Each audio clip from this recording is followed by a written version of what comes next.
031 그리스도 요가 14장 -2 너는 육체와 심적 구성물들을 의식할 수 있어. 그리고 눈을 감으면 생명의 모든 소리들을 들을 수 있어. 그것은 기지의 것이야. 그것은 상대적인 것이야. 그것은 실제가 아니야. 그것이 상대적인 거라는 걸 알 때에만 너는 내가 보고 듣고 만지는 모든 것이 창조적이 아니라는 것을 이해하게 돼. 그렇게 되면 미지자에 대한 자각이 가능해. 그것은 지금이야. 그것은 만들어지는 것이 아니라 창조적인 것이야. 존재에 대한 자각과 단지 되어가고 있는 것 사이에는 큰 차이가 있어. 소위 진리의 탐구자들이라는 사람들 대부분은 후자의 단계에 있어. 그들은 항상 뭔가 되기를 추구하고 있지. 되기는 시간에 갇히는 행위야. 하지만 존재에 대한 자각은 시간으로부터 자유롭지.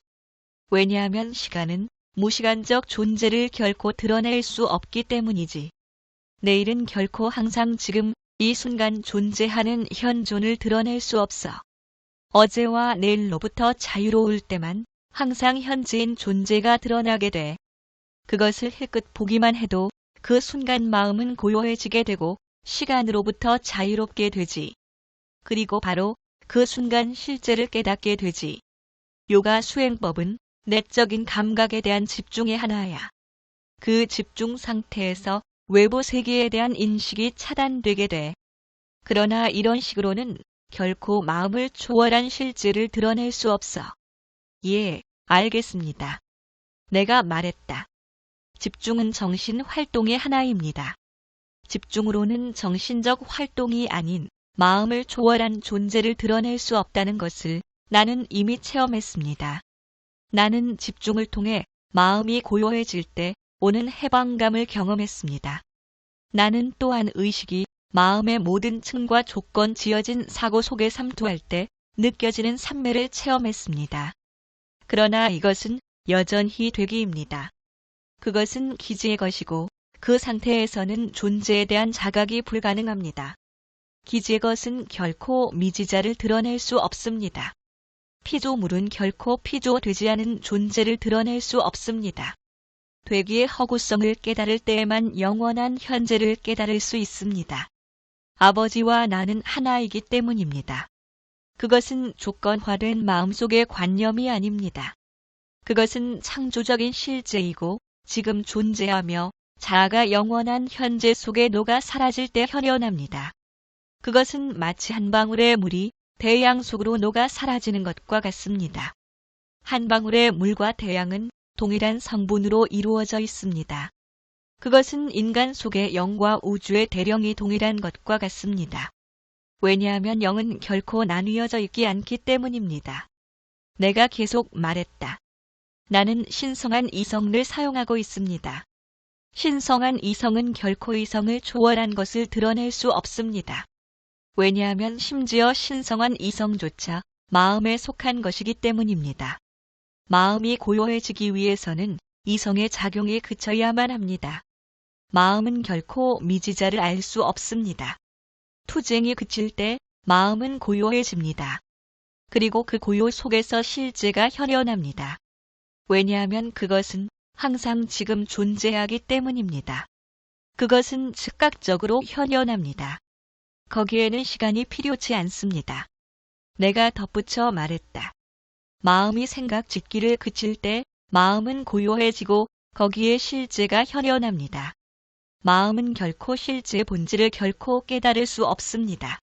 이 사실을 인식하였을 때 실제가 현현하고 나의 투쟁은 그칩니다. 미동도 않고 우리의 토론을 유심히 귀 기울여 듣던 원장이 말했다.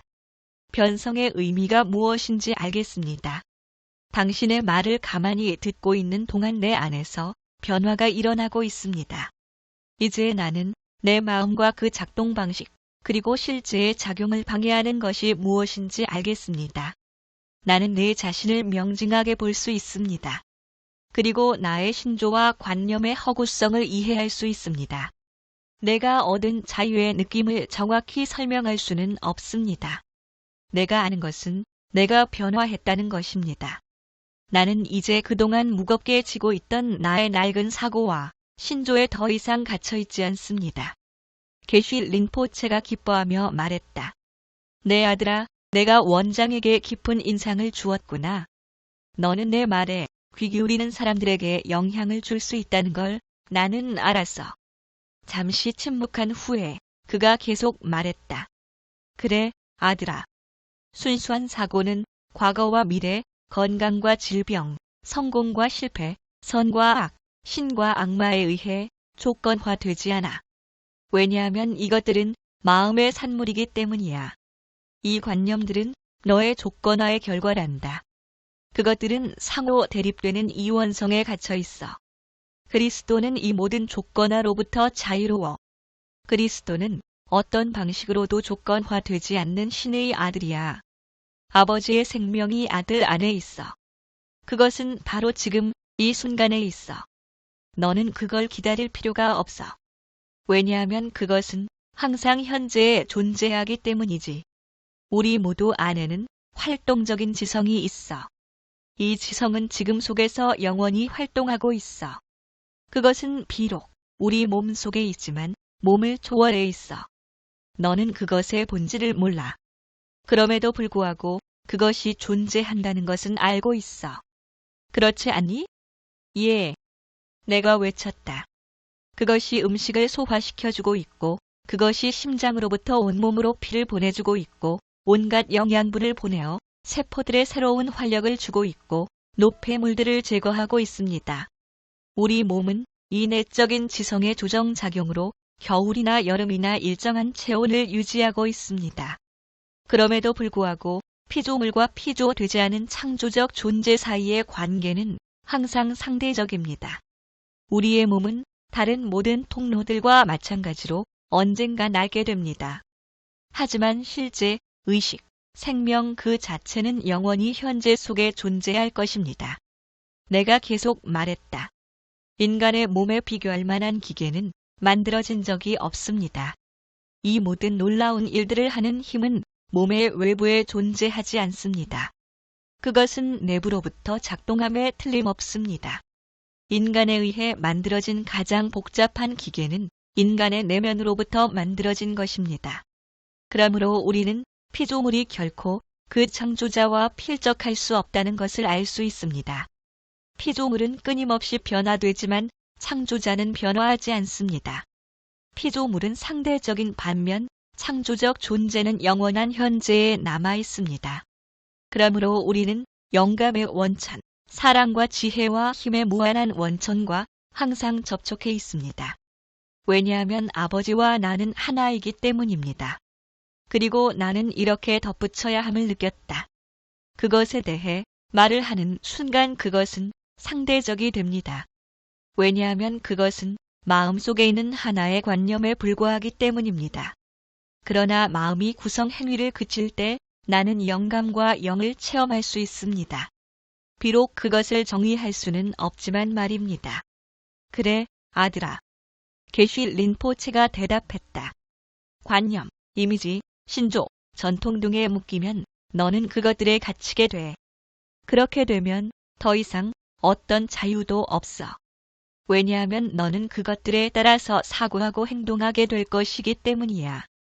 그것은 그 어떤 것보다 중요한 실제의 작용을 방해하게 돼. 이제 이해할 수 있습니다. 내가 대답했다. 우리는 스스로 감옥을 만들고 그 안에서 살고 있습니다. 우리가 단순히 관념이나 신조를 바꾸기만 한다면 우리는 하나의 감옥을 다른 감옥으로 대체하는 것에 불과합니다.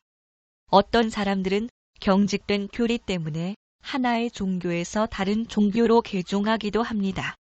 하지만 그렇다고 해도 그것은 여전히 마음에 속한 것입니다.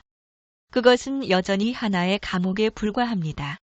실제에 대한 관념은 실제가 아닙니다. 새로운 감옥은 조금 더 편할지는 모르지만 구속과 이해가 없는 감옥이기는 마찬가지입니다. 마음이 무엇으로 이루어져 있는지 이해했을 때만 우리는 스스로 만든 감옥으로부터 자유롭게 됩니다. 그래. 게쉬 린포체가 평소에 어투로 말했다. 대부분의 사람들은 존재를 자각하지 못해. 그들이 온갖 변덕, 관념, 기분에 휩쓸려 무지의 바다 위를 표류하다가 빠져 허우적대는 것이 그 증거야. 그들은 건강과 행복을 얻기 위해 좌충우돌하고 있어. 그것을 위해 심지어 환경을 바꾸는 사람도 있지. 하지만 그것을 얻기 위한 노력으로 인해 그들은 오히려 자신의 조건 속에서 허우적거리고 있어. 그리고 잘못된 투쟁 속에서 설상가상이 돼버리지. 혼란에 빠진 그들은 자기들을 가르쳐 줄 수 있다고 주장하는 사람한테 달려가게 되지. 하지만 그들은 무지의 대양 위에 키 없는 배를 타고 폭풍 속을 헤매는 형국이 돼. 왜냐하면 그 사람은 자유의 문을 열 수 있는 열쇠를 가지고 있지 않기 때문이야. 예, 내가 대답했다. 나도 그런 사람의 말에 귀를 기울인 적이 있습니다. 그들은 신을 사람들과는 분리된 존재로 말합니다. 그들의 신은 상대적인 신입니다. 왜냐하면 그들의 신은 우리와는 동떨어진 어떤 존재에 대한 관념에 불과하기 때문입니다. 내 말에 동감한다, 아들아. 그들은 신과 악마, 선과 악, 건강과 질병, 성공과 실패, 소유와 무소유, 죄, 고통, 죽음 등 이원성에 갇혀 있어. 그들에게 그것들은 실제야. 하지만 그것은 오류야. 그들은 항상 뭔가 되기를 추구하고 있어. 그러나 존재 속에 오류나 오류에 대한 의식은 없어. 거기에는 파괴적인 요소가 없어. 왜냐하면 존재 속에는 대대도 없고 극복하거나 정복해야 할 것도 없기 때문이야. 그렇기에 두려움도 의심도 선도 악도 없어. 이것들은 마음속에만 있어. 그것들은 인간의 마음속에 창궐해. 왜냐하면 그것들에 대한 믿음으로 그것들을 키우기 때문이지. 그렇기 때문에 사람들은 그것들에 의해 조건화되는 거야. 자, 그런데 진리와 오류가 뒤섞이면 그 결과 건강과 질병, 선과 악, 삶과 죽음 등이 생겨나게 돼. 그러면 진리와 오류 중에 어느 것이 더 위대하다고 말할 수 있지?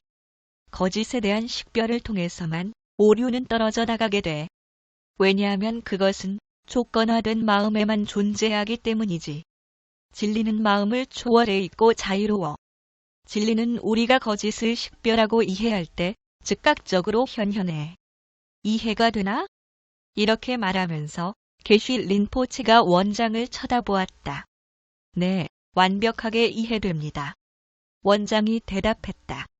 그러자 게쉬 린포체가 다시 말을 이었다. 보고 들을 수 있는 힘은 물질 속에 그 원천이 있는 것이 아니야. 그것은 마음속에서 기원해. 그렇지 않다면 우리가 보고 듣는 것에 대한 인식이 불가능해. 마음이 조건화될 때 몸 역시 조건화돼. 그러나 마음은 물질 속의 발언권을 가지고 있지 않고 몸은 오로지 마음이 느끼는 것을 재생산할 때에만 반응해서 답한다고 말하는 사람들이 있어. 우리는 몸을 물질이라고 불러. 하지만 내가 알게 된 바에 의하면 몸은 형성 에너지야. 이 형성력 이면에서 방향을 잡는 힘은 생명이야. 무지한 자는 모든 것을 가장 높은 곳이 아니라 가장 낮은 곳에서부터 시작해. 만일 우리가 그 과정을 역으로 하면 만물의 원천으로부터 나오는 형성작용을 보게 돼. 그리고 만물을 추적함으로써 우리는 무한자에 이르게 돼. 거기에는 분리도, 오류도, 대립물도, 물질의식도 없어. 그 속에서 오류와 환영이 녹아 사라지게 되고 실제에 대한 의식이 즉각적으로 현현하게 돼.